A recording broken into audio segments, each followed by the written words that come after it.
MBA பட்டதாரி பெங்களூரு நகர வாழ்க்கையை வெறுத்து தனி ஒருவனாக காட்டில் குடியேறிய தமிழன். கரண்ட் இல்லை, காற்றும் பட்சிகளின் ரீங்காரமும் தான் இசை. இந்த கால சாதாரண வாழ்க்கைக்கு மனிதனுக்கு தேவையான எந்த ஒரு அடிப்படை வசதியும் இல்லாமல் ஹைஃபையாக வாழும் இயற்கை நேச இளைஞர். போதும்டா உங்க போலி வாழ்க்கை என மனிதர்களை விட்டு விலகி காட்டுக்கு போய் வேற மாதிரி அனுபவித்து வாழும் ஒரு மனிதனின் தற்சார்பு வாழ்க்கை சொல்லும் பாடம். MBA பட்டதாரி IT கம்பெனியில் பெங்களூரில் வேலை செஞ்சுட்டு தற்சார்பு வாழ்க்கைக்கு திரும்பிய ஒரு குடும்பம். ஸோ அதை பார்க்கறது தான் இந்த கரடுமுரடான பாதையை கடந்து போயிட்டு இருக்கோம். இவர் பேர் தான் இளங்கோ. வணக்கம், எப்படி இருக்கீங்க? வணக்கங்க, நல்லா இருக்கேன். உங்கள் பேர் என்ன? ஆலமர் செல்வன். ஆலமர் செல்வன். ஆலமர் செல்வன் அப்படின்னா என்ன அர்த்தம்? சிவன் ஓ, ஆலமரத்தடியில் அமர்ந்திருக்கும் செல்வன். ரொம்ப அழகான பேருங்க, நிச்சயமா. இப்போ நான் தற்சார்பு வாழ்க்கைக்கு இந்த இடம் தேர்வு செஞ்சது முக்கிய காரணம் இந்த மாதிரி ஒரு இடம் தான். இப்போ உங்களுக்கு அந்த ரோடு போடணும், அந்த வசதி வேணும் அப்படிங்கிற எண்ணம்லாம் இல்லை? அதுக்கு நான் தயாராகிட்டேன். என்னன்னா இப்போ தற்சார்பு வாழ்வுனா நம்ம இயன்ற வரைக்கும் நம்ம என்ன பொருள் இங்கே இருக்குதோ அதை பயன்படுத்தலாம். இப்போ போக்குவரத்து இருந்துச்சுன்னா சட்டுன்னு கடைக்கு போய் வாங்கிட்டு வந்துடும். ஆமாம், அது இல்லாத பொழுது நம்ம நுகர்வு அதிகமாக இங்கே எடுத்துக்குவோம். இருக்கும் சூழல் நம்ம வாய்ப்பாக எடுத்துக்கிறது. இங்கே பாதை இல்லை, அது எனக்கு ஒரு வாய்ப்பு. என்ன ப்ராப்ளமோ அதை எனக்கு சொல்யூஷன். ஓகே. அப்புறம் பார்த்தீங்கன்னா இந்த ஆலமரம் எனக்கு ரொம்ப பிடிக்கும். அதனால தான் இந்த இடமே தேர்வு பண்ணேன். அதே போல் இந்த மலை அடிவாரம், இந்த மலை எனக்கு ரொம்ப பிடிக்கும்.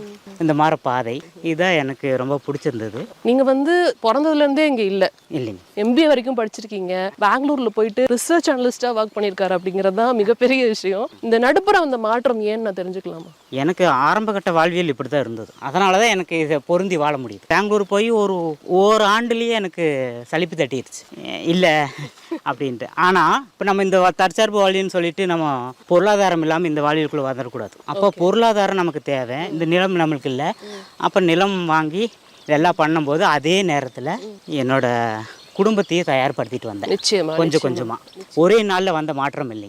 15 ஆண்டுகள் எடுத்துக்கிட்டு. அப்போ அந்த 15 ஆண்டுகள் என்ன பண்ணீங்க? அங்கே பெங்களூர் இருந்தீங்க. 15 ஆண்டுகள் பெங்களூர் தான் இருந்தீங்க. 15 ஆண்டுகளில் பார்த்துட்டிங்கன்னா 10 ஆண்டுகள் எடுத்துக்கிட்டது. ஏன்னா எனக்கான பொருளாதார பண தேவைகள் இதெல்லாமே இந்த நிலத்தை வாங்கறதுக்கான பண்ணினேன்.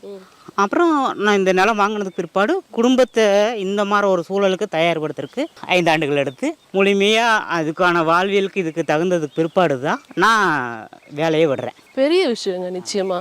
எனக்கு இதுதான் நிறைவாக தெரியுது. இந்த பரன் எனக்கு ரொம்ப பிடிச்சது. இந்த மாதிரி ஒரு சூழல் நான் புத்தகம் படிக்கணுங்கிறதுக்கு வேண்டிய இது அமைச்சுக்கிட்டேன்.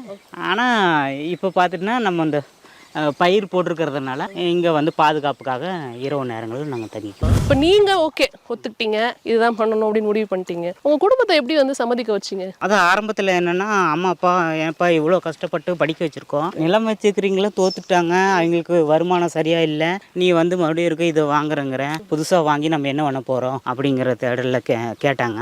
அதான் நான் அதை படிப்படியாக சொல்லிட்டு வர்றேன். அப்போ அதுக்கெல்லாம் சம்மதிக்கலை. இறுதியாக ஒரு விஷயத்த கையாண்டேன். என்னென்னா, இவனை இப்படியே விட்டுட்டீங்கன்னா குறைந்த காலத்திலேயே நான் இறந்துடுவேன் அப்படின்னு சொன்னேன். பிபி சுகர் இது எல்லாமே வந்துடுமே. ஏன்னா நாங்கள் இரவா இல்லை, பகலா இல்லை. என்னோட 15 ஆண்டுகள் காலங்களில் பார்த்தீங்கன்னா இரவு நேர வேலைகள்.